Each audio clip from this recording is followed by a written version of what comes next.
At last আমার destination Maheshtala high স্কুলে এসে পৌঁছালাম দীর্ঘ 1.5 ঘন্টা বাইক জার্নি করার পরে।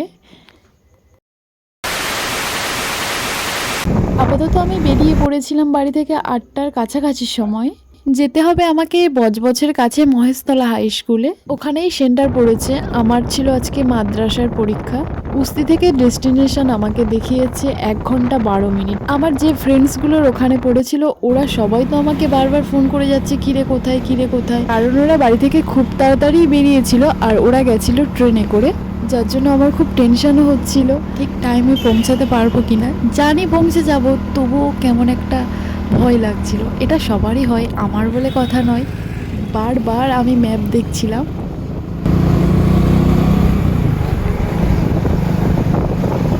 পরীক্ষার টাইমিং ছিল 10টা 30 থেকে 12টা পর্যন্ত।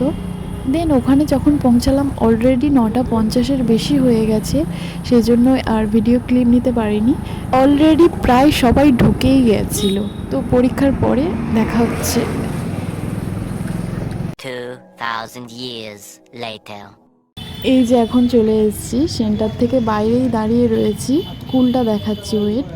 ওই যে হলুদ বিল্ডিং, ওটা স্কুলের বিল্ডিং। এসছি প্রায় সবার লাস্ট, আর এখান থেকে যাচ্ছি সেটাও প্রায় সবার লাস্ট। পরীক্ষার সেন্টারে যখন ঢুকি তখন তো তেমন কারোর সাথে দেখা হয়নি।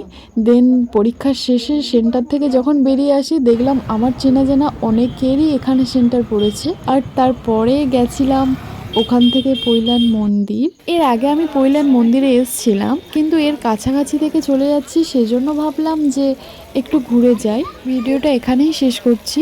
আর সারাদিনে বুঝতেই পেরেছো, এখন যেন মনে হচ্ছে বাড়ি যেতে পারলেই বেঁচে যাই। এতটা পথ এসছি, অনেকটা জার্নি হয়েছে, পরীক্ষার টেনশনও ছিল। তো আপাতত টাটা, বাই বাই, দেখা হচ্ছে পরের ভিডিওতে। আর হ্যাঁ, তোমাদের পরীক্ষা কেমন হলো সেটা জানাতে ভুলো না।